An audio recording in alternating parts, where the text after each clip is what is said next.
sorry ass DJ.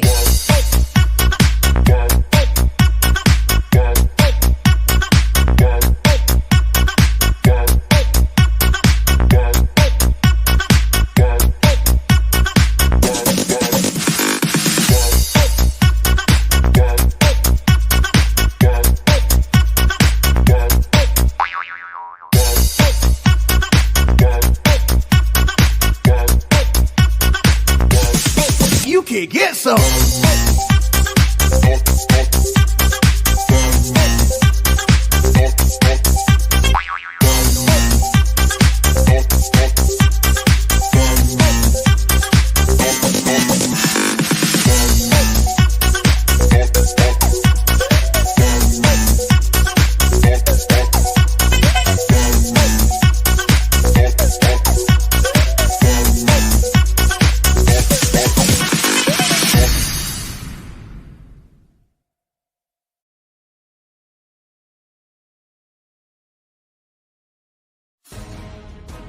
Many spend their days passively searching for something interesting to do.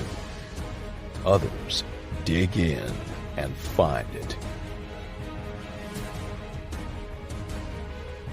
While nothing is certain, anything is possible. And the anticipation leads you into action. Because it's here that adventures begin. Stories are unearthed. Secrets are revealed. Fortunes are found. Mysteries are solved. And the past is brought to life. Nothing valued is ever lost. It's simply waiting to be discovered. So here's the question. What are you looking for?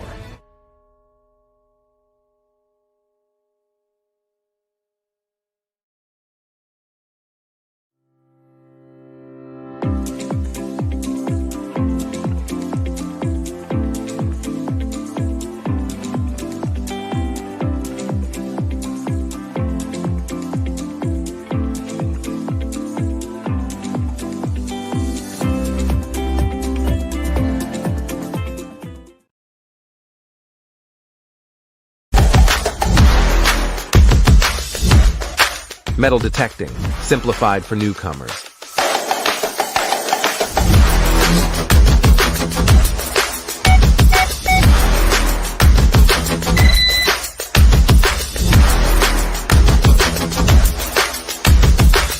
Exceptional stability in salt water. Waterproof up to 16 feet.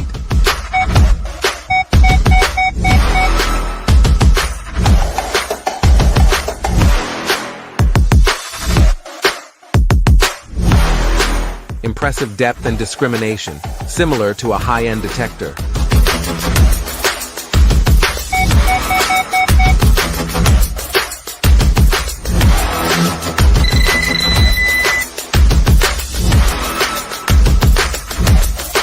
All for an unbeatable price. Score, multi-frequency for all.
Thursday, it's 8 o'clock, and it's the Big Detective Show.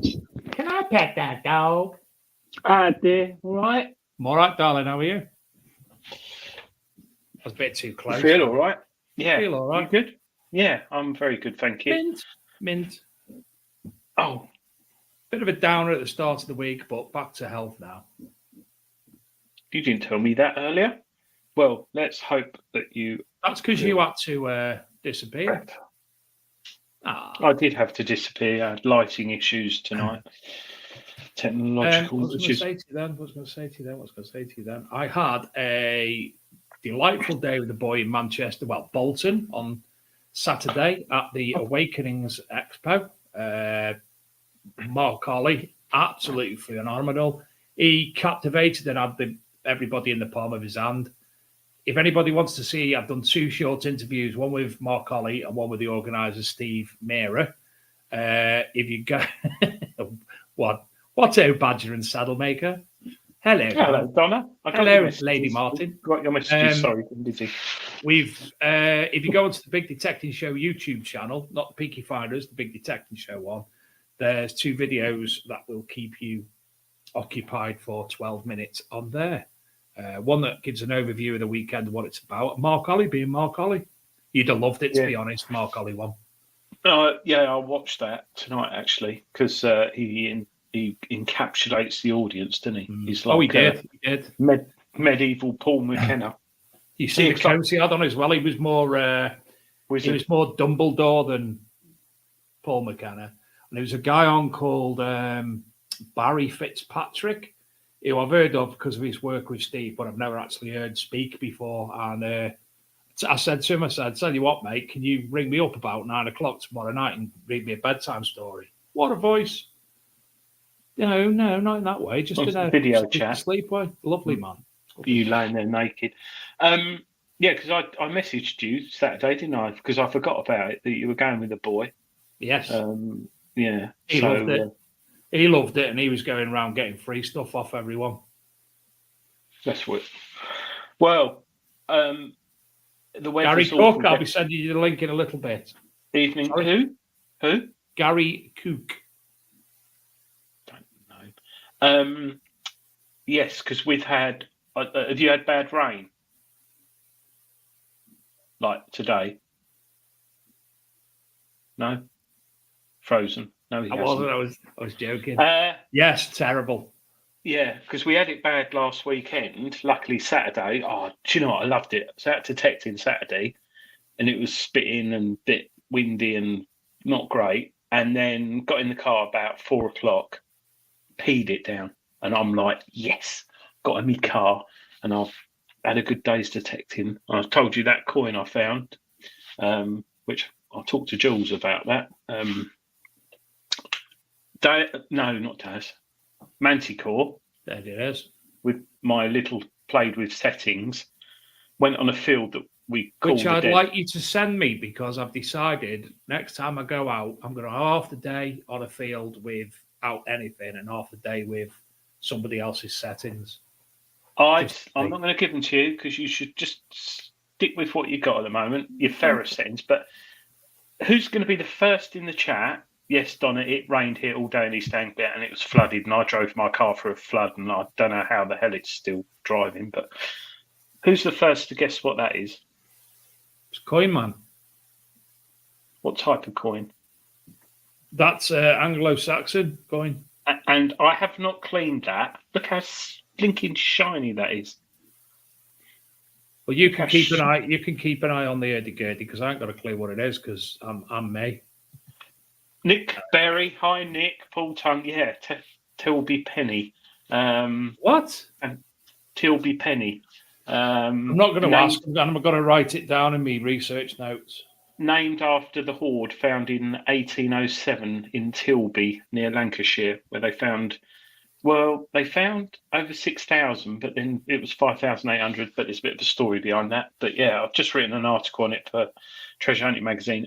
Very, very, the farm owner's dad was Tennyson, who wrote Charge of the Light Brigade, and the farm owner's friend was a botanist on Captain Cook's mission, and it is just such an interesting story on this hoard. That's not part of the hoard. But what's interesting is that's one of my favourite finds for a long time because it's such good condition. But it's from the field that doesn't give, and we had a fair bit off of it on Saturday. So, yeah, I was well chuffed with that, and I've done a lot of research on it. So, Henry II, Tilby Penny, yeah, well done, Daniel. Yeah, Henry II. And Dave's found... Is that a fibula? It is, yeah, man. Isn't it? Yeah, what is it? What is it? I can find a 177 pellet 6 inches down. I can find gold staters, nobles, hammers. I can find anything. I literally, a bit crotal bells. I find everything. But blinking fibulas of Roman coins, loads of them. Romans, Adrian, right? Obviously, I'm a better detector than you. Know my settings on. Well, I wouldn't mind that. Fibula's not exactly small, is it? And I've got broken ones. I know why, because God's looking down on me and he's saying, Adrian, just be patient because you are going to find the world's best golden fibula. I know it. I will. I'm hoping. He says, 4 years, 5 years since he found it. No such thing as God. Well, there is if he helps me find a fibula. Shall we bring tonight's guest on?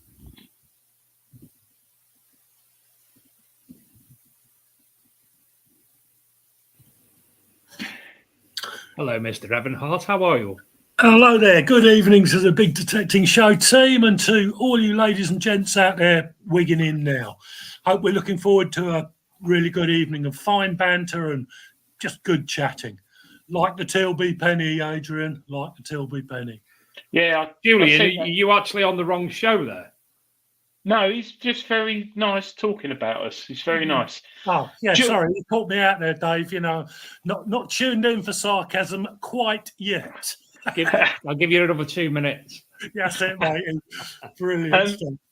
Whilst you're there, Jules, I just want to say hello to Bob and Joe Hance, who are listening from Melbourne, Australia tonight. They listened last week, and it's live for them. It's 7 o'clock in the morning. So, hi, Bob and Joe, and thank you for getting up early. Hi, Bob and Joe. Yeah, and it's horrible. We do appreciate every single one of the viewers and the listeners. So, thank you for tuning in. We do appreciate it, and we don't take people for granted.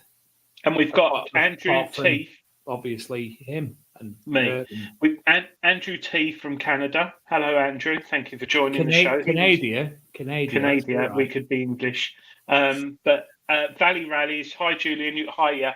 Your book is fantastic, mate. Love it. Which one? Thank you very much, mate. Which one? Yes. Which one? There's 32. There's one that's been published since this last. I think. Adrian, what happens? Adrian, do you reckon Andrew's got his new book yet? Is Andrew in the chat? Andrew, you there? Ange, have you got his new book yet? Dave, could you make the screen big? Because that QR code, I don't know where it takes people. Let's just hope it's not something inappropriate. Those who are listening on the podcast, there's a QR code on the screen, and if you scan it, that's okay. It takes you to Julian's website, My Detecting Life, and on there it's got all about him and stuff. Thank you for designing that, Adrian. That's brilliant, mate. Brilliant. But Jules has got multiple books, and since your last book, My Detecting Life, Jules, which we'll get onto shortly, there's been another one, hasn't there? Yeah, I seem to have popped 2 out this year. I mean, I'll turn the camera around. That end of the bookshelf, 1, 2, 3 sections down. That's all mine. Don't know how I've done it, really, because I hated English at school. My English teacher always said you never amount to much. She's probably quite true, as a matter of fact, but I've written a fair few detecting books, and for me, that's what life's all about. But yeah, the most recent one, I co-authored with a fabulous gentleman called Tim Heath. He's a war historian like myself, travels all over the world and looks at battle scenes. And between us, we projected on this book. Took us 3 years. And there's some amazing stuff in there. Bloke in France, I believe I'm right, Tim will probably correct me, but went metal detecting and he found 2 shell cases from the big Bertha gun. And they are like 1.5 yards high by 1 yard thick. And when he found them in the field, he didn't really know what they were, but they are the only 2 that exist in the world. And again, just a tiny example to show how good this hobby is. I've got the actual book here, like a Blue Peter. Here's one I made. I don't know if you can see it. It's called Military Archaeology. Not even I can read it there, but yeah. Metal detectorists and major finds improve our understanding of history. Which I think is Tim come up with the text on the cover. And Tim's a detectorist as well. And I think you can tell by the way he worded that. Because, you know, I've always believed one of the biggest things in this hobby is sharing your experience. If you don't share it and you've got a drawer full of finds, arguably, you know, there's no real benefit to anybody. But if you do a bit of research, just share your experiences. You know, if you come across something a bit weird or something like that, blow it out in the hobby and share it and see people say, yeah, do you know what, mate? I've experienced the same category of thing. But back to the military book, it's just packed full of stuff. I mean, Tim is a remarkable fellow, full of life experience, as well as a great author, and it was a real privilege to work for him. And now we've produced this book, and you know, we both sat back and thought, right, next project, and there will be a next project, I can promise you that. Not quite sure what it's going to be, but it'll be along the lines of warfare or aircraft or, you know, bombs, bullets, and the usual things that detectorists come across. But I read it through a couple of times, and I've read it through since I've had the copy from publishers. And yeah, we're well chuffed with that, I must admit. It's something I've always wanted to do, a war-themed thing. I've done lots of books on Bomber Command and the Luftwaffe, all linked with metal detecting, but I've never done anything that's general. So there's something in there for everybody. There's aircraft, Zeppelins, land warfare, you know, just absolutely everything, with a sort of codicil on paying respects to obviously different countries' rules and regulations, which particularly with military side of things, is absolutely imperative that you do. Yeah, no, and sorry, Dave. I was just going to say, and of course, it's not just metal detectorists that find things, because 3,000 people are currently not at home in Plymouth after a World War II bomb was found. Yeah, funny that. I in the other book that we'll talk about in the future, I actually knew a Luftwaffe pilot who was on several Plymouth raids and later got shot down. But I'll say more about that later on. But so when I saw that, I thought, I wonder, could it have been? And bless him, he passed away about 5 years ago now. But he came over to England, met him a couple of times, took him back to the crash site of his aircraft. And I looked at that bomb and I thought, do you know what? Wouldn't that just be fate if that's one of the ones that he dropped over Plymouth? Amazing. That would be cool, yeah. I've just realised, Dave, for those who are watching overseas and don't know who Jules is, I don't know, Jules, if you just a brief introduction. Yeah, no worries. Yeah, of course. Yeah.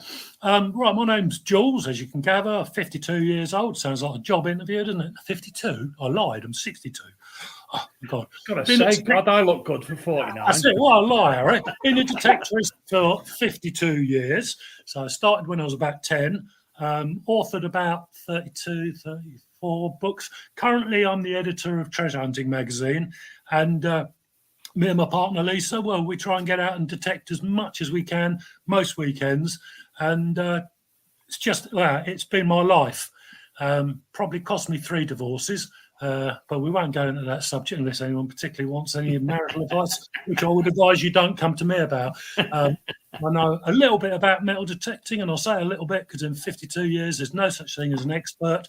I'm learning every single day, and it's brilliant. But yeah, it's a real obsession. So that's me sort of in a large nutshell, really.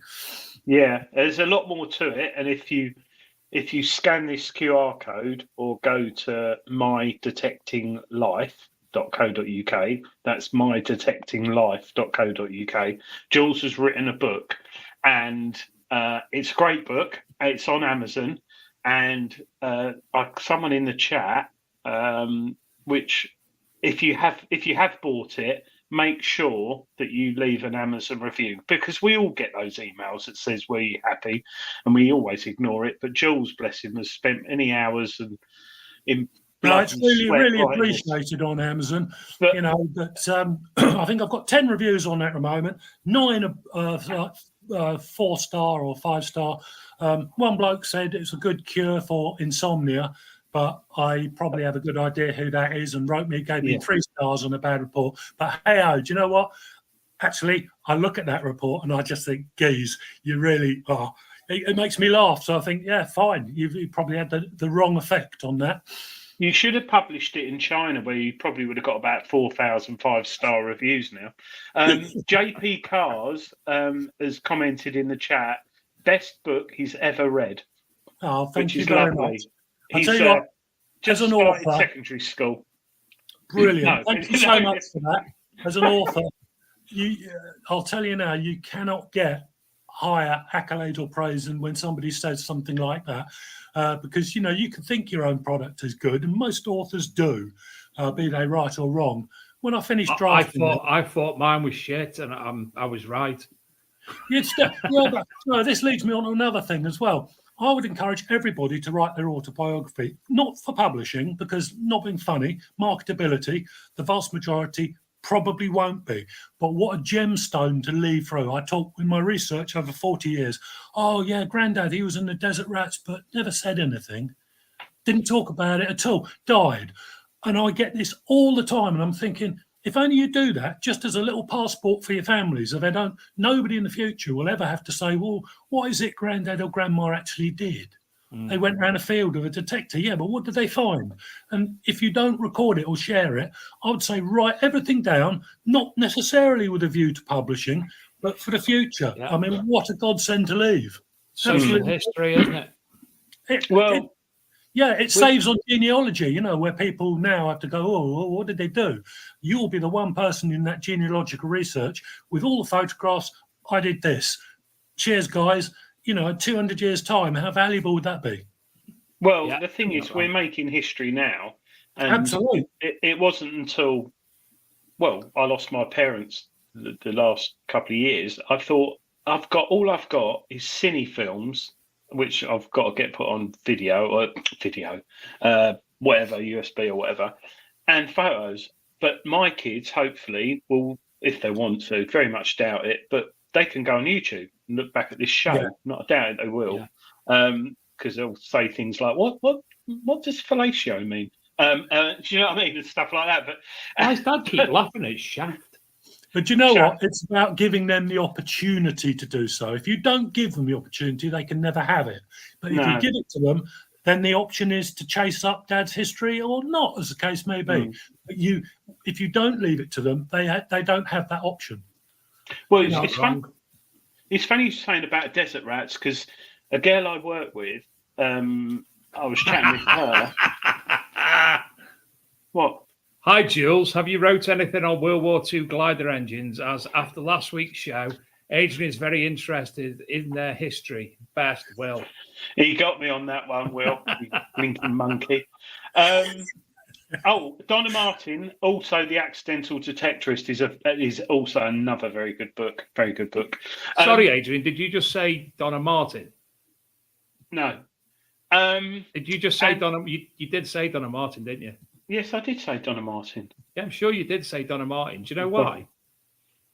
Oh, gosh. Oh, my Lord. She's left us a message. We need more messages from anonymous people called Donna and other people. This is England calling. This is England calling. Can you hear it? This is England calling. Badger, will you put the bally book down? Lady Martin reporting here. Out detecting yesterday with Cousin Stuart, a.k.a. Prince Andrew.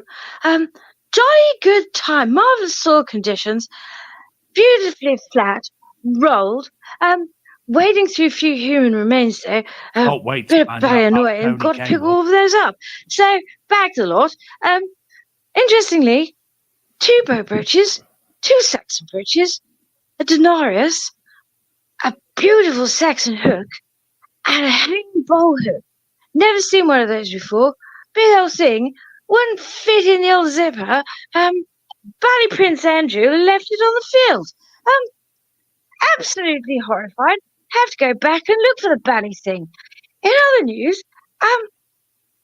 2 weeks ago, Mr. Cawood, in the boiler room, thought he'd left without any further damage. JCB, to get the smash off the concrete. Found a little white poo under the hedge when I was gardening the other day. You tell Tony, please don't do that again. It's very unhygienic. Tally-ho for now. Thank you, Lady Martin. And that just tells you what type of viewers we have. Well, Donna is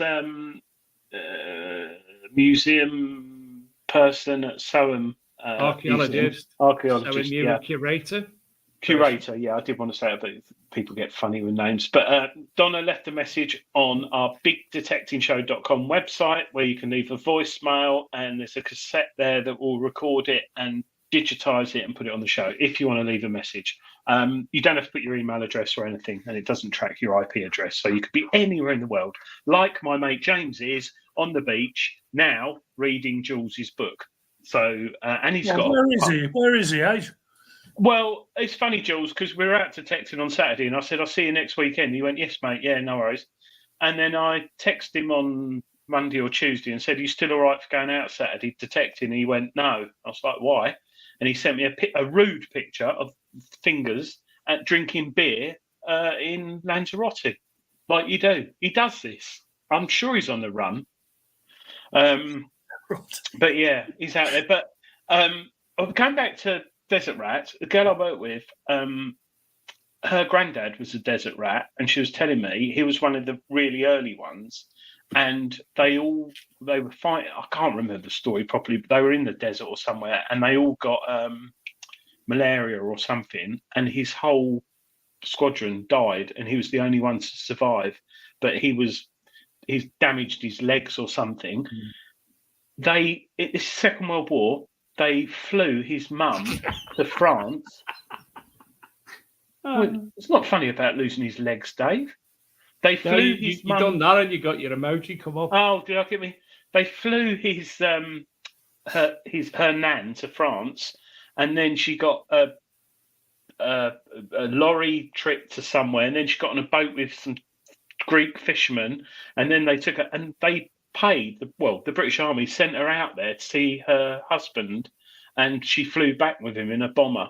And the story, but she said a load of it's lost because it's all verbal, and the biggest mistake is her family.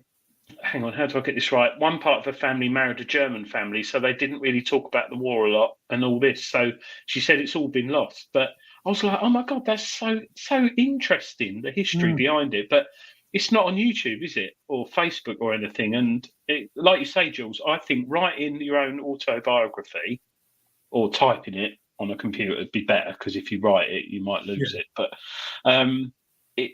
my dad started doing it before he died, actually. He started writing in a book certain things and little notes. I'll be honest, I've started about 10 times and I just can't be arsed after a few words. No. Have your kids read your book, Jules? Or seen it? I think. Well, they've all got it. As to whether they've all read it, probably, I think my daughter might have done. The two boys are only sort of like, 21 and 17, so they're a bit tetchy about it. But the oldest boy, he might have done. I'm not sure. But it's always difficult with family, isn't it? What do you think of my book? Put so many awkward. Oh, I haven't bloody read it. It's fantastic, Dad. Especially like the bit you're metal detecting. But they know, because I spilt a few, not that I'm ever one to keep my mouth shut. I spilt a few boarding school stories and stuff I did while I was at boarding school.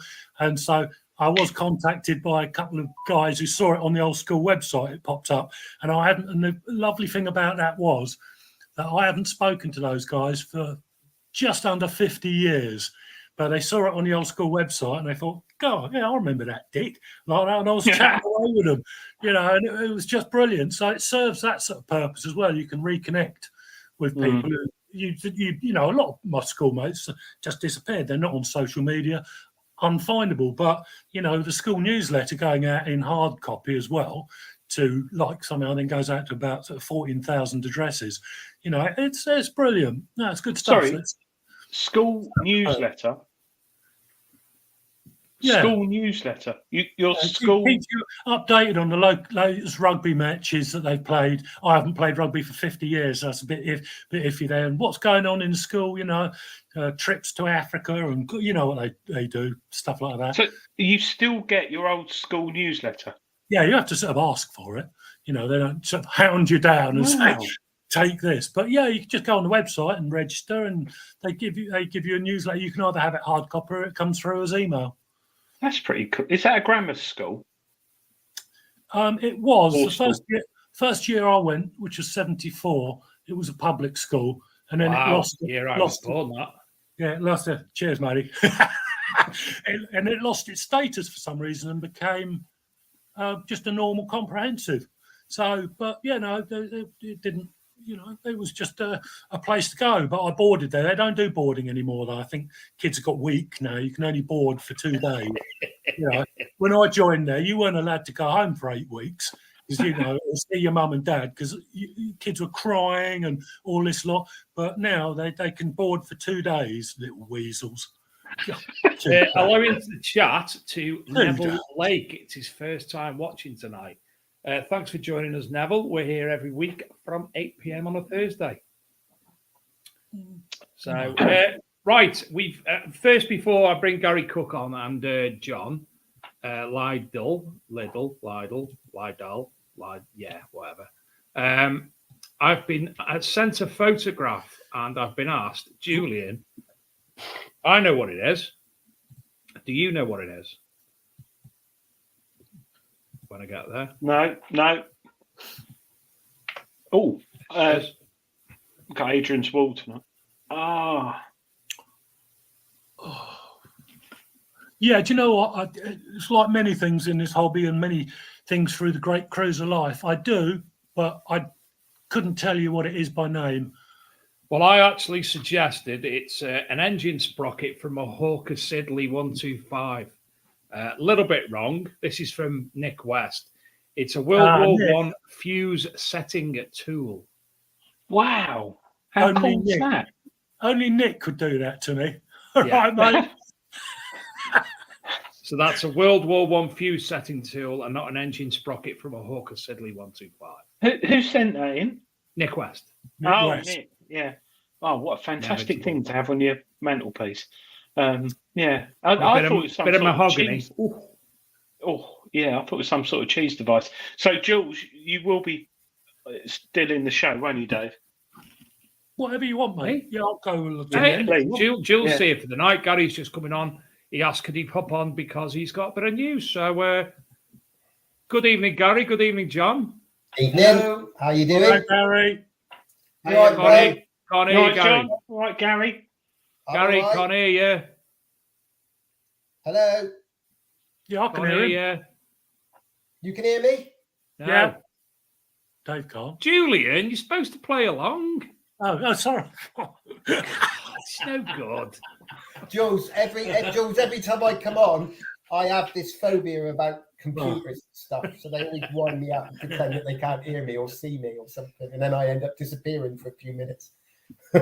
John, belated happy birthday wishes for you for last week. Yeah, thank you. That was good. Happy birthday, John.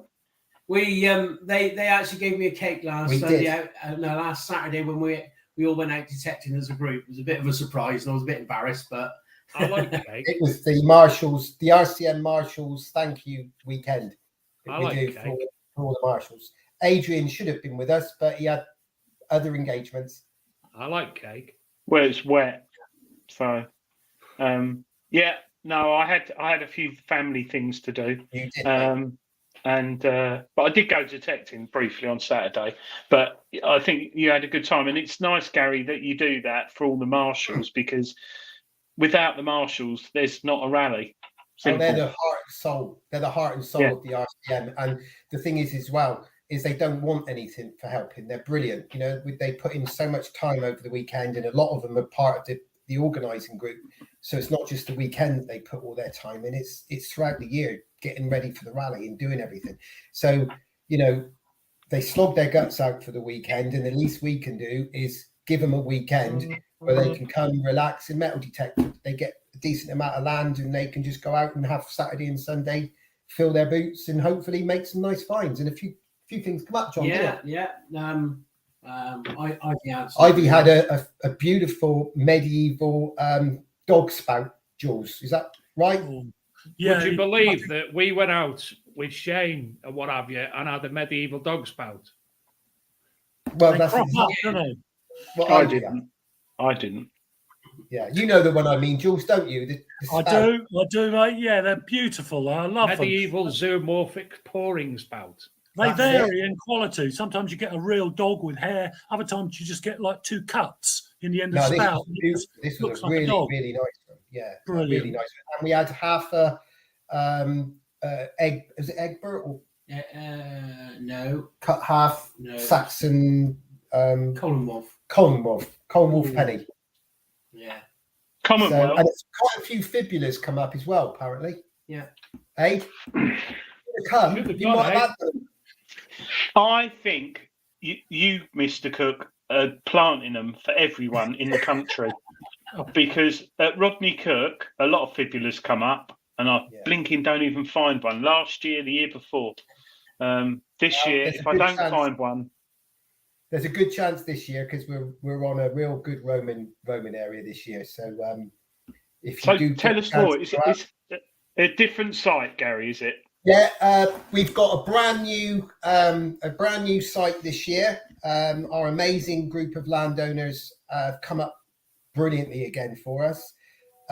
We've just had all of the land finally confirmed last week. Yeah, last Friday, wasn't it? Me and John had the last of our meetings with the landowners, and I cannot speak highly enough of our network of landowners that we have. They all communicate between each other, and they all, you know, they talk to each other, and we've got a very, very good site this year. And it's, I'm not saying anything, I don't want to put the kiss of death on it, but it's a good site. Plenty of Roman activity, plenty of medieval activity.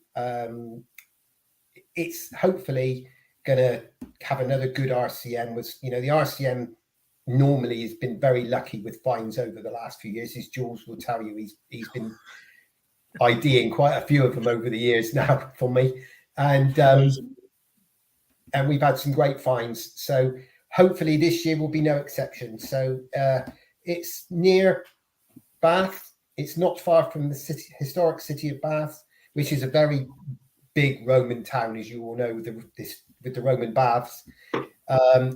Quite a few Roman roads that went into Bath, as you well know. So we're very close to Bath, and I'm not going to give away any more because I've got. He'll give me some nudges. I'll start kicking him under the table. But yeah, I mean, give him a dad like John. We don't want to give anything away because I'm very pleased with the sites that we've got, because we're obviously we've got minibuses running again this year. We'll have gators. We've got a lovely big camp field. It's about 35 acres, the camp field. Flat level. The only thing we've got to worry about is if it carries on raining from now until September, but hopefully we're going to get some dry days. But yeah, it's supply everyone with snorkels. Yeah, it's we're very pleased this year that we've managed to get sort of tick a lot of the boxes that have been a struggle before. We've the camping field was very essential. We wanted a nice camping field this year. That came up trumps really, and the area is very good. So I mean, that's all we really want to say on that. We're doing a few things this year that we perhaps haven't done before. We're going to, because the camp feels nice and big, we're going to zone a few areas, and we're going to have a family area to keep the family groups away from the people that want to be a little bit noisy. If they want to be noisy, they're going to be further away. So we're having family group disabled area and the ladies area, if they like, where they can camp in. The rest of the areas, the rest of the parking and camping will be when you turn up in your groups. If you want to be 10 people together or 20 people together, you come in together. Oh, and there's Gary's technical difficulties. Yeah. Oh. Because we just last year we struggled a bit with the sorting the parking out because the field was very wet, and we recognise where we need to do things slightly better. So we've got a very organised, or hopefully we'll have a very organised parking routine this year. But if people want to come in groups, they come in their groups together. There's a big holding area before the actual main camp field. So if people turn up, half an hour apart, they can all queue up and then actually enter the camping field in a group together. So it works out, hopefully. We got lots of things planned as normal. We're hoping to have another reenactment group with us this year. Last year, the Roman reenactment group were an amazing success. The Ermine Street Guard, very, very well known throughout the country, and they were just incredible with what they did for us. But we're hoping to have. You're having the Lady Boys of Bangkok this year, aren't you? Something like that, yeah. No, we're hoping to have a Saxon reenactment group, and there will be a Saxon Viking skirmish going on throughout the weekend. Well, that sounds good. Yeah, so we're hoping that will come off. We have the headline act for the comedy night, and you won't be disappointed. And I'm not saying any more than that. I'm not going to give it away. But we do have the headline act confirmed for this year. So if you're going to bring your children into the marquee, do so at your own risk, because it is adult. It will be good an adult. call, Gary. It's terms and conditions. Some of the entertainment. It's him. If it's him, I'll be happy. So I want front row. If you bring your under 16s into the main arena for the comedy night, do so at your own risk, because it will. It's Bernard Manning, isn't it? I think Tony Kaywood's running a creche, isn't he, Dave? No, he's eating crepe pancakes. You got that wrong. Girls between 12. No, I shouldn't say this. You can't say that. Gary, there's a few people ask what date it is, so they don't organise. The dates for the RCM this year are Friday the 30th of August until Sunday the 1st of September. So setup day for us will be on the Thursday. So we will be there probably on site on the Wednesday, won't we, John? Yeah, I expect. Wednesday. But the gates will. It's no different to any other RCM. The gates will open at 11 a.m. in the morning for people to arrive.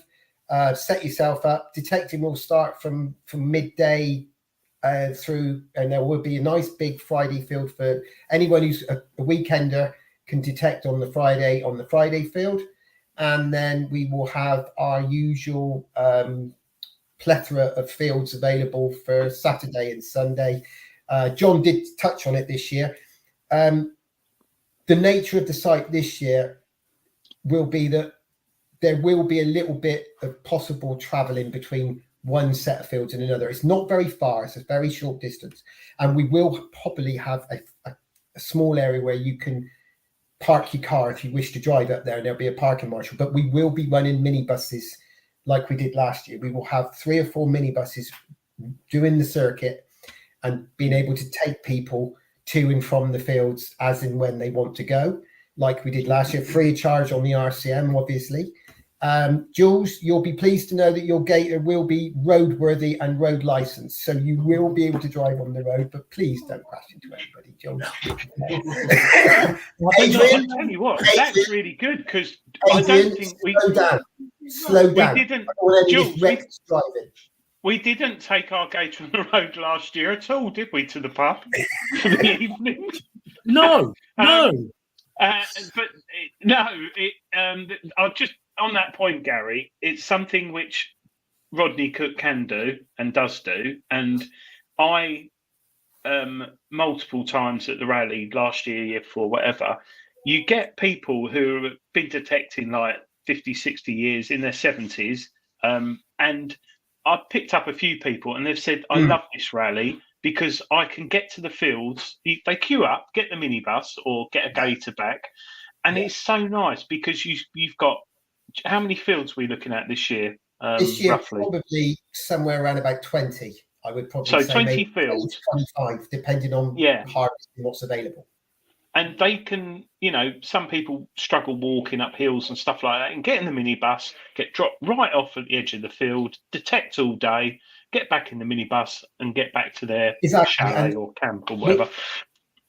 This year, we're having 4 minibuses, hopefully, 4 17-seater minibuses, which will be running all through the day, starting at 9 o'clock in the morning and going in a loop from fields all the way around. So you'll never really be that far away from any of the fields that you want to be in. Obviously, the bus stops will be up and running again, and we will be moving, 4 17-seater minibuses constantly throughout the weekend, getting people to and from the site.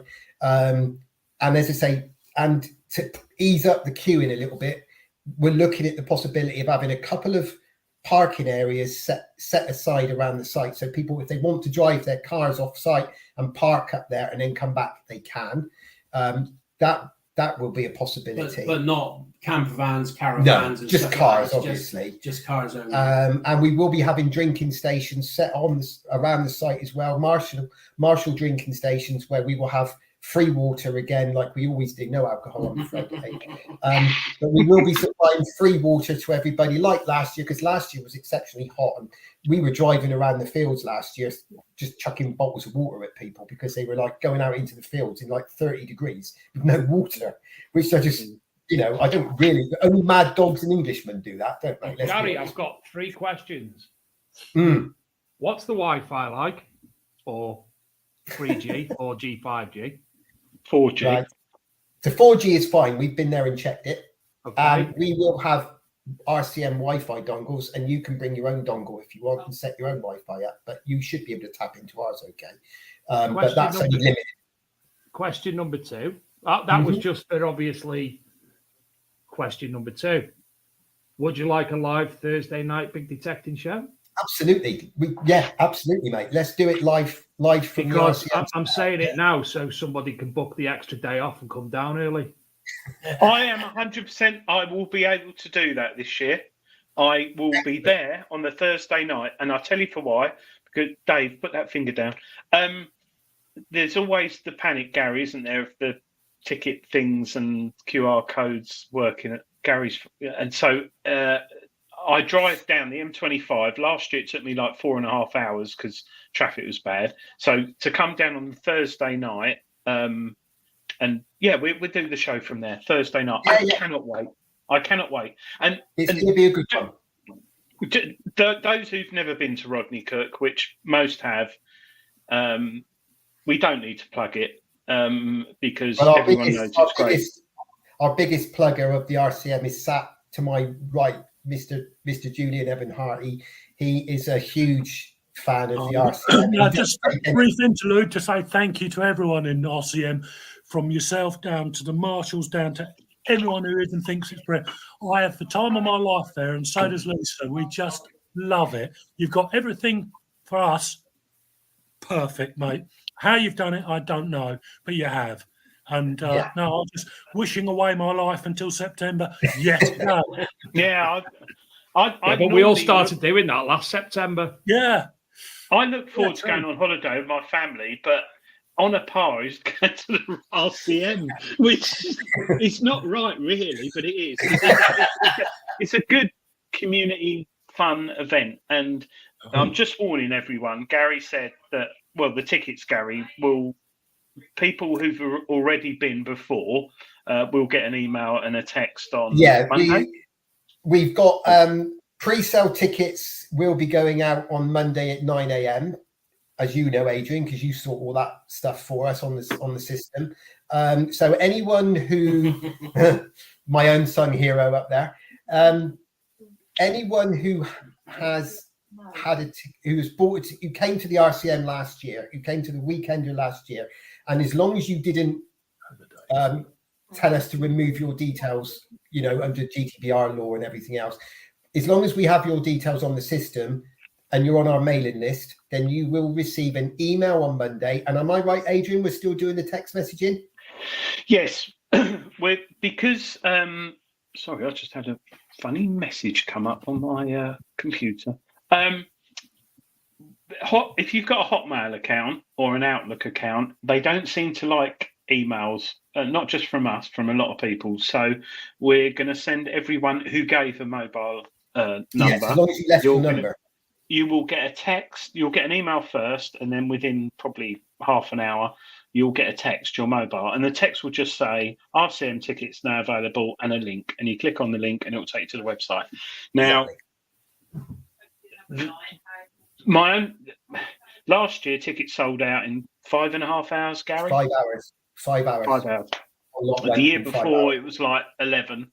So this year it's probably going to go very, very quick. So if you didn't go to Rodney Cook, you've never been and you want to go, just go to rodneycookmemorial.co.uk. That's rodneycookmemorial.co.uk. Bookmark it now in your browser, save it, and go there on Tuesday the 27th, 9 o'clock in the morning, and you will get the opportunity. Because even though people who have come get the email and text, I don't know what it is with people in this hobby. I've never known anything like it in my life. Some people only check their emails like once a week, and then wonder why the tickets are sold out when they've checked their email. But there will be tickets. Monday's the pre-sale. So anyone who came last year and is on our mailing list and put in their details, they will get a 24-hour chance to get a ticket. And they can get their tickets, and then 24 hours later, so the following morning, Tuesday the 27th at 9 a.m, they go on general release. And like Adrian said, last year was crazy. I think we crashed the internet 3 times, I think, Adrian, didn't we? The whole system went 3 times. And people were just literally hitting enter. And I remember you messaging me, Adrian, saying, "I can't believe what I'm watching. It's just going crazy." Well, and what's lovely is this is all for charity. Yeah, which it's all for charity. Those who aren't watching or listening on the podcast and wherever in the world. And last year, you raised, not yourself, Gary, but the Rodney Cook team and every detectorist who went. It was £108,000, £103,000. Yeah. In 1 year, in 1 weekend. 1 year for other events. 1 year with our other events, yeah. And so far, it's nearly 500,000 in total. It's not far off. Yeah, it's over 400,000. So we're getting very, very close to the 500,000 mark. I wouldn't, if things go well this year, then we will hit the 500,000.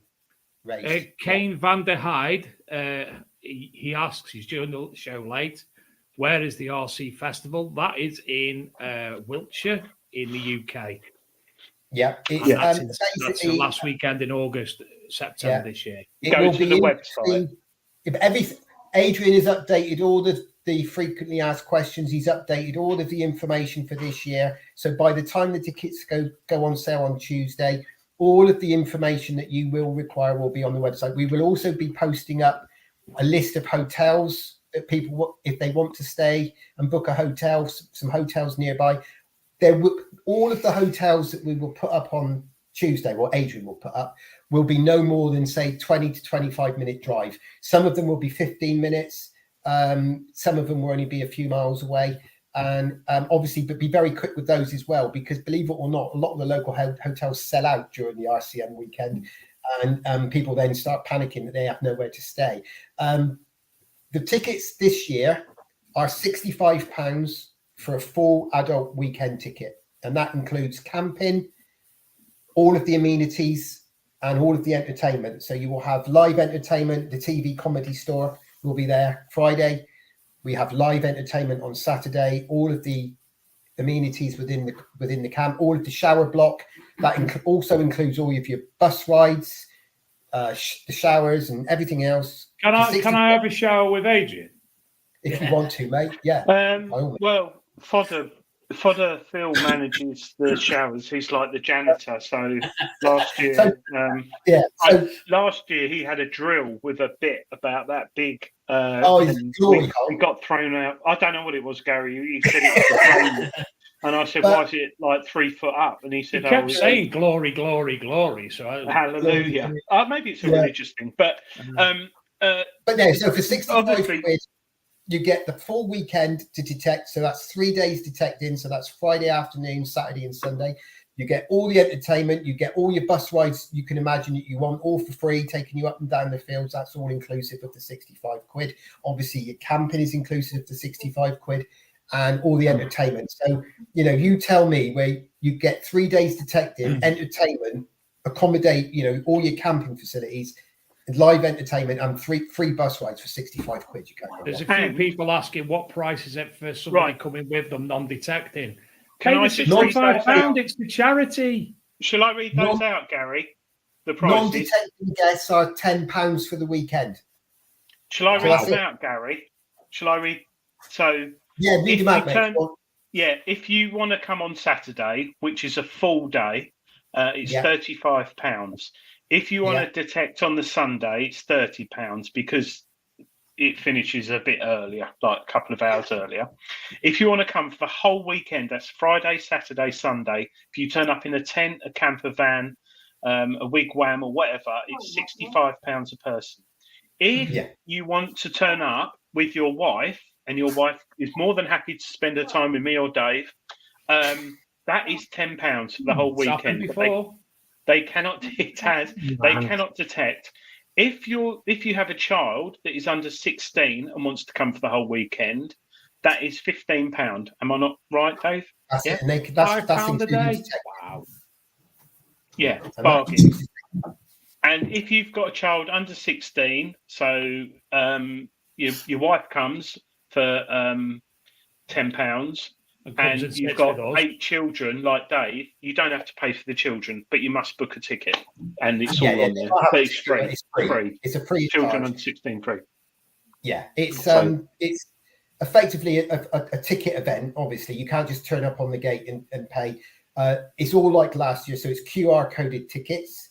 So you print. Now, this is the one thing I wanted to say, because we had so many people last year who booked their tickets and didn't bother reading what the actual Eventix website was saying. When you book your ticket, you save it or you download it onto your phone and put it in your wallet, or you download it and hello, Moto. And you download it, you put it into your wallet, or you download it and put it onto your computer, or you print it off. But what we can't have is people turning up on the morning like we had last year with their QR codes ready, because it holds up the queue. And we'll make note of that. But I'll put that on when they book the tickets. But I think also they can see John as well at the weekend. And I'll even bring Spank with me. Can I please ask people to stop messaging me privately, asking me if I'm if they're on the subscribe list, or if they're on the list, because I can't check. I can't check. We can't afford. We cannot check if you're on. If you've subscribed, then you should know you've subscribed. If you bought a ticket last year, boss is in the room. She's going to tell you. Hi, Lisa. Hello, everybody. Hi, Lisa. Yeah, we're getting loads and loads of emails asking us to check the mailing list. We're just inundated, and we do have jobs. So I'm sorry, we can't check hundreds and hundreds of emails, even though we love you all dearly. So we're not being rude. We just haven't got the time to check. Adrian, she's being rude, but she can't hear us. No. Lisa's right. If you just go to rodneycookmemorial.co.uk Tuesday morning at 9:00 and book the day off work, hide in the toilets on your phone, just sit there. The ticketing system won't crash. It's all got 900 servers running it. So if you're there 9:00 Tuesday morning, if you don't think you've registered, that's next Tuesday, 9:00 in the morning, go to work in the toilet, sit there and just book your tickets if you think you're not on the mailing list. So just do that. Or get Dave to do it for you. But we would love to be able to check everybody, but we can't. It's impossible. We at the end of the day, if you booked a ticket last year and you didn't click to uninscribe, or you didn't click wishing you don't want us to have your details, then yes, you will be, as long as you left us with a valid email. And the other thing is as well, is to remember, if you've put an email address down last year and you stopped using that email address, we're not going to be able to email you because we're not. Yeah, we get a lot of those. You know what your new email address is. I've got a new email account. You didn't email me. Well, no, that's a common one. That is. I used to have Hotmail. Now I've got Gmail. But anyway, Gary, thank you very much for coming with John. Yes. Lisa, if they come in the car, can they sleep in that and not pay for camping? No. No. Nice try though. Right. Also, as well, just regarding the Rodney Cook, I think you spoke at length with James Barnes, who's going to be conducting a geophys of the site. Yeah, he's going to come and do a little bit during the weekend, and so we've got that's quite new. He's going to be doing. He wants to show off his geophys machine. So the only thing I just need to double check is the landowners are happy with that. I haven't been able to speak to them about it yet, but I can't see them having any issues with it. And also Nick West is bringing his Military Heritage Museum Roadshow down. Yeah, Jules messaged me about a month ago and said to me, "Hey, bro, I've got this chap. He's a friend of mine. He'd like to come and bring his military stuff." But Jules is probably better off telling you all about him. He looks really good, doesn't he? Yeah, I mean, this is something a good friend of mine, Nick, set up. It's purely on an educational basis to allow detectorists. Everything is inert. There's nothing dangerous there at all, of course. But it just gives you a real good broad pan view of what you can find in UK soil. And of course, you know, it's to do with military. Children love that sort of thing. And therefore, you can feed on the educational type of aspect, you know, allowing them to touch artillery shells and things like that. It's a great educational facility. So well done, Gary, for following that up. Brilliant. Oh, I've told him he's more than welcome. I haven't spoken to him, actually had a proper chat with him yet. But I've explained to him how it works at the RCM. Obviously, we don't charge the traders any money for being there. We don't charge them for their pitch. It's all free for them. All we ask is that they make a donation or they contribute to the raffle. And that's their payment for us, really. And he will also be bringing a lot, just so we all know and we're all aware, don't tell the people in the chat, but he's bringing Calvados. Yes. And I'll be bringing pineapple gum and I'll be bringing mead. There's messages in the chat about, can I charge my detector? Is there food? Look, it's not until like 180, 90 days away. Gary will come on the show. So subscribe to the Big Detecting Show and Gary will come up. We won't be having we won't be able to facilitate for people to charge all their detectors. But all those sort of questions, if you go to rodneycookmemorial.co.uk, there's some videos on there which people have kindly done for the charity, and you can watch the videos and you can see that we've got Starlight Bar, which is one of my favourite bars ever in the world, and cheap. You've got burgers, you've got hot dogs, you've got pizza, you've got everything there. So if you just imagine it as a metal detecting fair, it is almost like that. You don't forget to bring your items, not dealers, drug dealers. Don't forget to bring your items for the charity Bring and Buy sale. Yeah, there's the Bring and Buy sale. We'll be back. We've got new merchandise for 2024 as well. John, where's John gone? Off the edge. You're on the edge, John. Yeah. We're all on the edge, John. Your shoulder. No, we got new merchandise for 2024. So there will be new selection of clothing available for this year. So if anybody wants to buy any RCM merchandise throughout the weekend, we will have the merchandising team there. The charity girls will be with us from the RUH and Brighter Future. They will be joining us again throughout the weekend.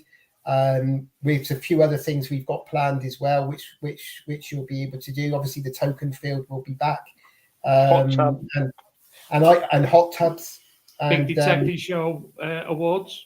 The Big Detecting Show awards will be there again. Hopefully, if that's what you're planning on doing, by all means.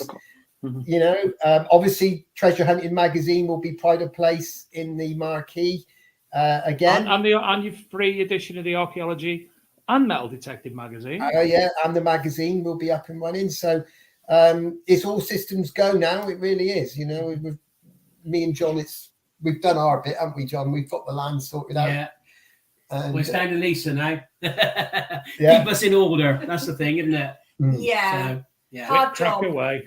But we're hoping to have a few exciting surprises for you this year as well. So we're hoping to maybe, you know, put something new into the RCM like we try for you all every year. Are you and the surprises? Are you and John getting married?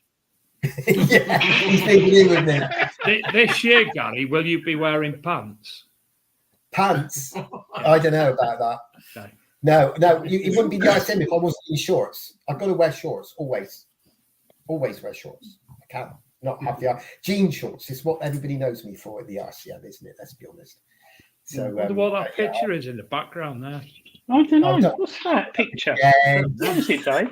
How I many don't years know, but now? apparently they went to a legal team to try and get it removed from the internet. Just It's just not right, that Go on, photograph. Dave. Show everyone.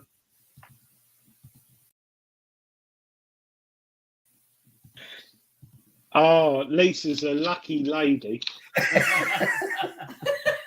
Could be worse. Could be worse, Adrian. Adrian, it could be worse.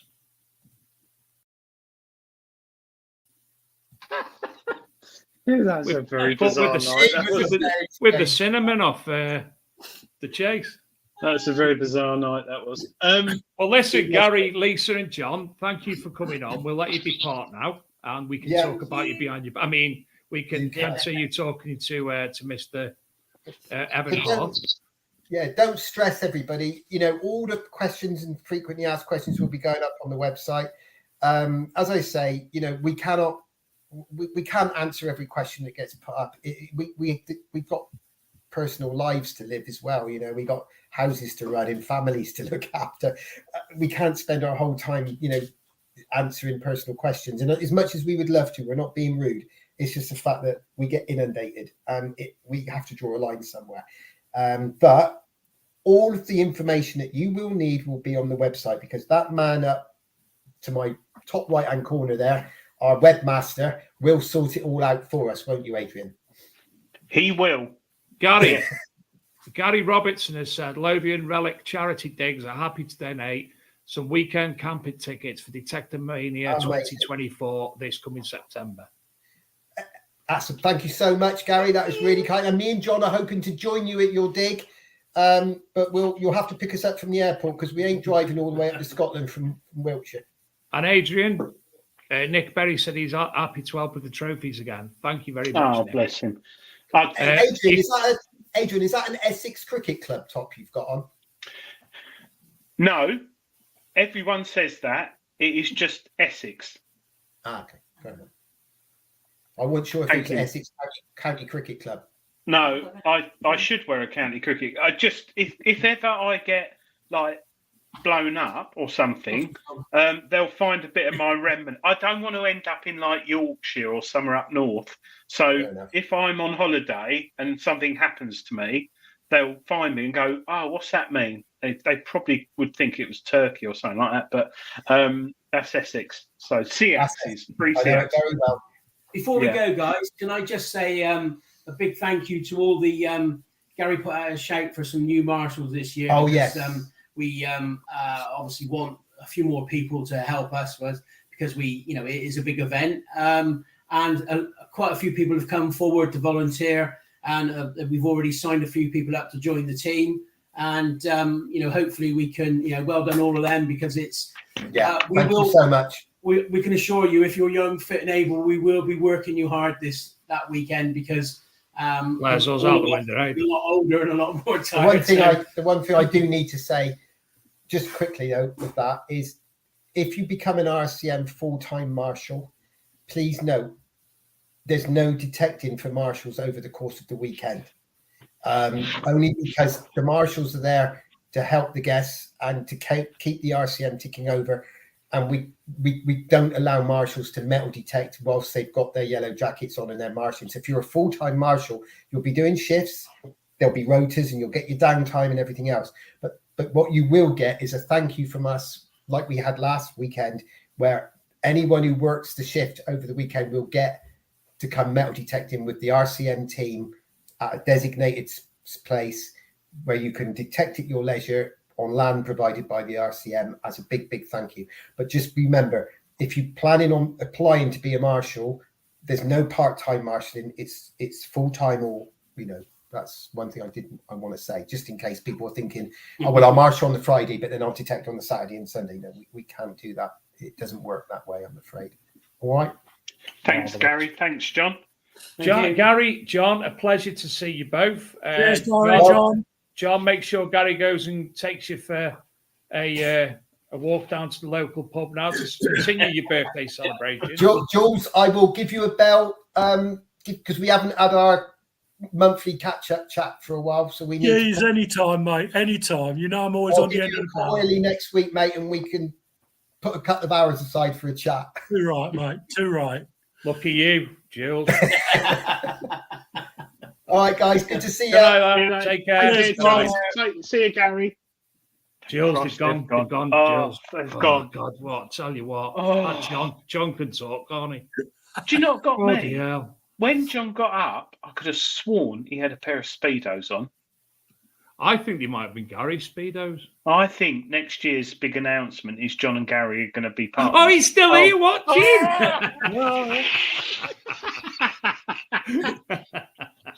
No, I think there's like they all said, we love the event and it is fantastic. And Jules, you'll be there. Jules, I think someone said in the chat, will you be there with your book and will you do book signings? Yeah, can do.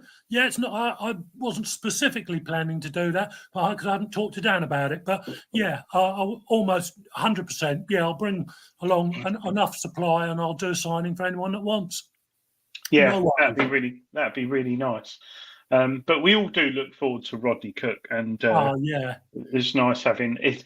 I know for a fact my son had one of the best evenings. It was his first year at Rodney Cook last year, Jules, and as you know, you two. Your son and my son and Adrian, I think he was a little bit jealous that we were raving and you were all sat in a pub drunk.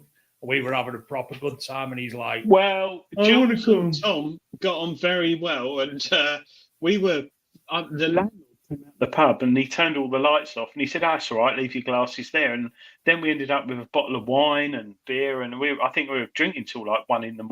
or something. But brilliant, wasn't it? And then up at 7 detecting. But yeah, and it's fantastic. And this year's land for Rodney Cook looks really good.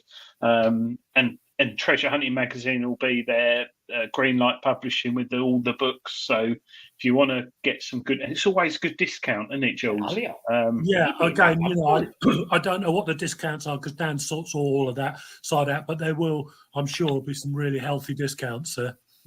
Yeah, but it's. I think we'll get Gary on before the end of the show, before September, to talk about all the questions and answers. Only once for 12 minutes. Whilst Jules is here, has anyone got any questions for him about I've got a question for him. See, we're talking about Essex. Hanson's released the information yesterday about the Braintree Hoard. Now, I know you've got an article that will be in the confines of Treasure Hunting magazine, but tell us what you know about that, mate. Well, do you know, that was an interesting one, that, because although I live in Braintree and I normally keep my ear close to the ground, but I got a call from a press agency, and then I got a call from one of the editors and stuff, saying, all right, Jules, because I do further stories for all the nationals on detecting. And he said, what do you know, mate, about the Braintree Hoard? And I thought, shall I tell a fib here? Mate, and I thought, no. I said, nothing, mate. Why? What's up? What's happening? And he goes, well, there's a big hoard being found in Braintree. And then 20 minutes after that, I got really well with a couple of the staff at the auction house. And Rachel, one of them, sent me this email with the whole breakdown of the hoard. And she goes, oh, yeah, well, we're auctioning it on the 21st, I believe. And so I thought, well, and then it snowballed because one of the coins went for 30,000, including fees on top of the hammer price. But they were a hoard of, according to the PAS website, I believe 145 units consisting of coin fragments, cut halves, don't think there are any cut quarters, and whole coins. And the breakdown of that was the vast majority were Harold II, Harold Godwinson, and the remainers were Edward the Confessor, or Ted the Grass, as I like to call him, and the condition was phenomenal. And the interesting thing, there was one coin I think came on the market a couple of years ago, which Noonan's also dealt with, which was a Harold II Hastings mint. And you can imagine Harold II Hastings mint. I believe that coin sold for 20,000. The only other one to come on the market recently is this one. This went for 30. But the coins are in they're stunning condition. And the other interesting thing about the hoard, in the matrix, there were, I saw 3 of them, Sudbury mint, Harold II's. And that mint wasn't known about until this hoard was found. So that is critically important. And I believe all of those 3 examples were estimated at 4,000 to 5,000 and sold for, I believe, 6,500, 7,000 and 9,000. Wow. I think I might be wrong on that, but that's the prices that they were auctioned for. Absolutely phenomenal. Local museums, the Fitzwilliam in Cambridge and Colchester Museum, purchased 16 coins between them, but I don't know what those are. But as of yet, the finders are anonymous. Nobody knows who they are. So I anticipate from that, 1, that they want to, have their privacy respected, and 2, they might be distance detectorists who've got permission in Braintree, but they might live, a long way away. Because I say, normally I hear about most things, not everything, but something like that was kept under wraps for the best part of 5 years. It's just broken surface. But I've just the press release of Noonan. It's just Noonan's now, isn't it? Yeah, Noonan's. The press release of Noonan's was put on the ArkMD mag last night. I've put that link on the YouTube and on the Facebook stream, so you can click on that just to read about that.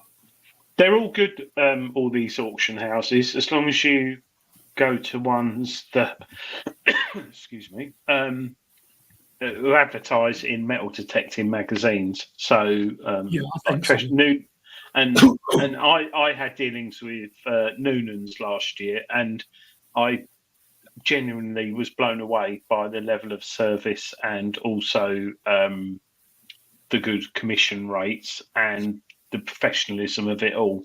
Yeah, absolutely. So I've forgotten the chap at Noonan's. What's his name? Used to be a mudlarker. Nigel.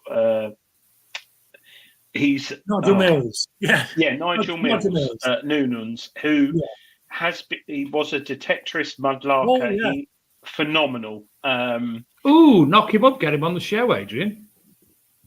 I could actually. Yeah, you will. I will.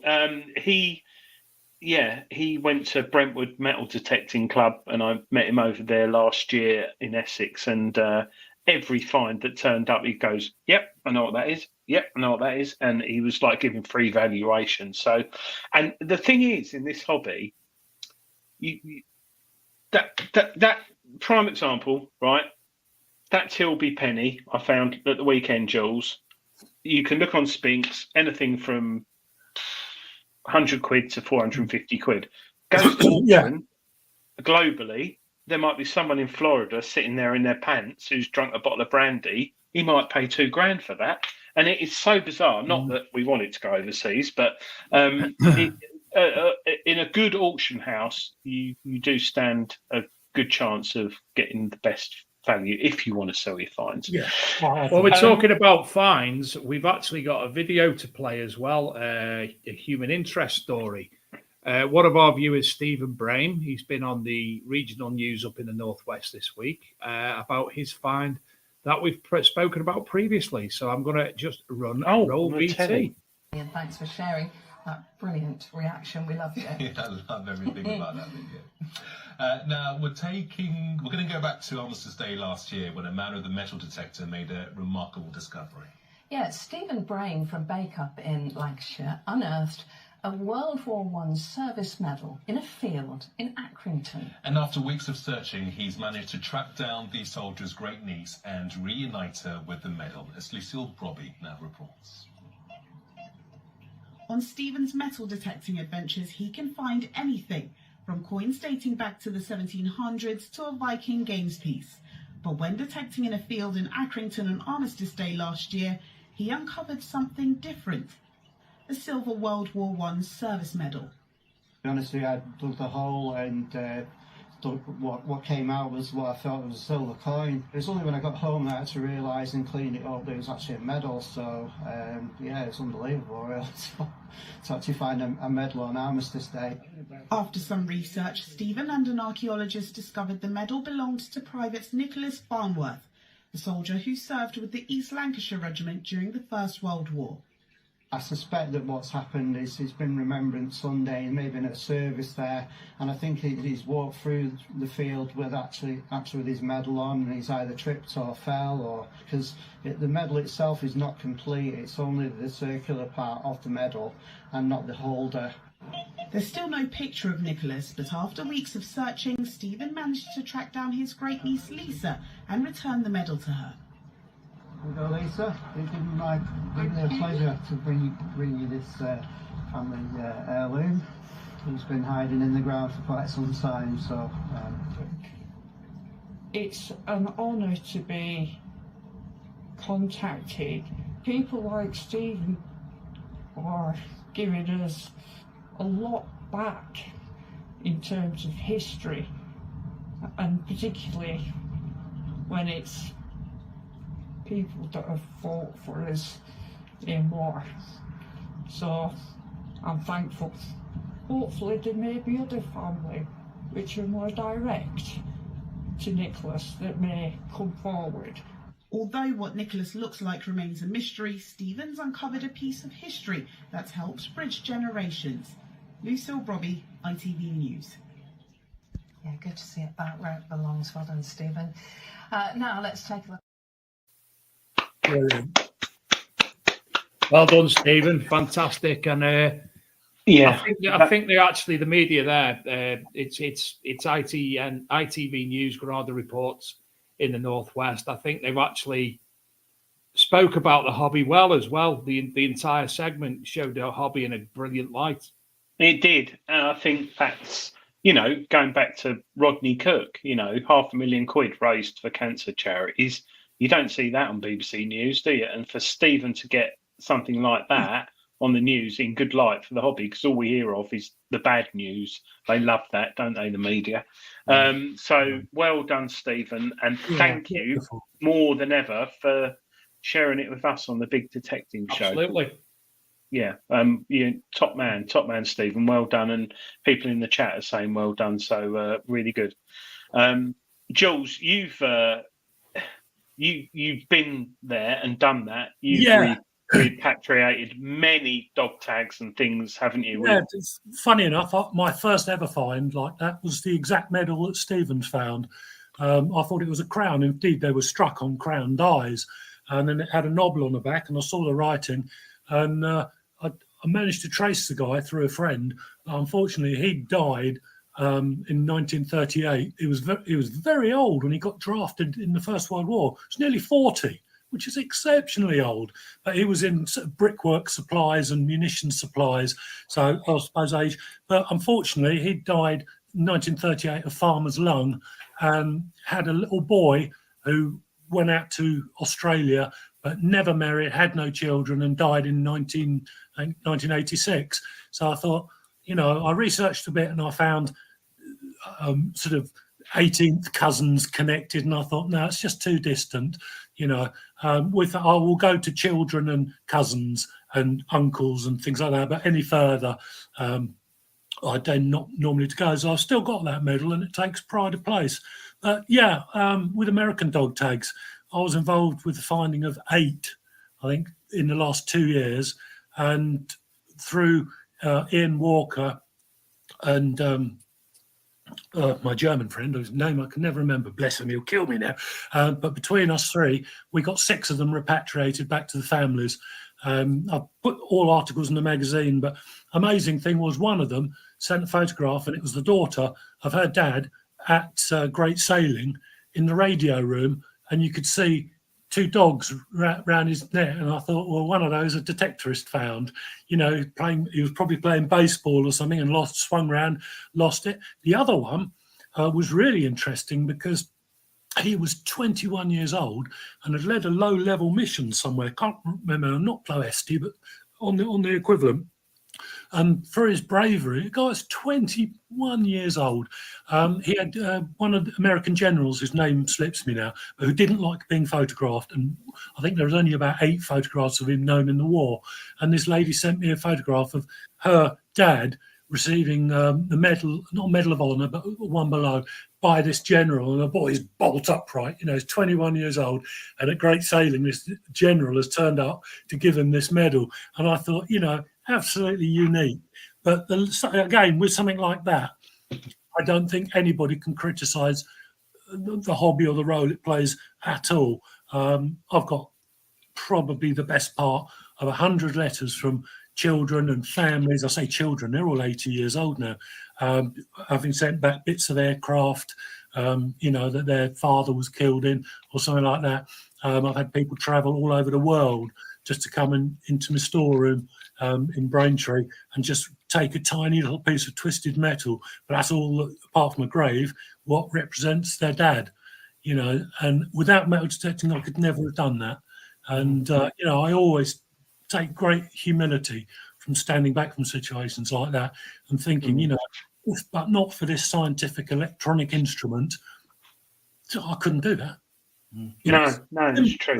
Simple as that, and when you look at somebody's face, who's given a part of the aircraft their father died in, it becomes very emotional for you as well, not just for the recipient. You think, wow, this is absolutely amazing. But yeah, 6 out of 8 that we managed to get back to the families. Stephen's just said that Chris Rogers, addicted to bleeps, did the video returning items, and he took that on board. So it's thanks to Chris that Stephen probably wouldn't do it anyway, but Chris has spurred him on to do it. Yeah, that's good.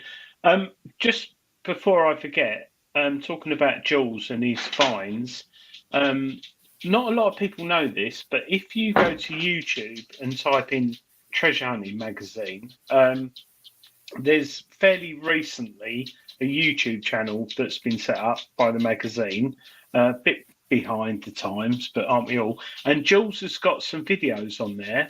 Do you remember the videos you did, Jules, in your kitchen? Showing all your finds? I was talking to Lisa about those just yesterday. Yeah, so if you go to YouTube, type in Treasure Hunting Magazine, subscribe, because there'll be more soon. There's some really subscribe, good videos, because there's only 11 subscribers at the minute. Yeah, it's so let's knock that one out of the park. Yeah, so Treasure Hunting Magazine on YouTube.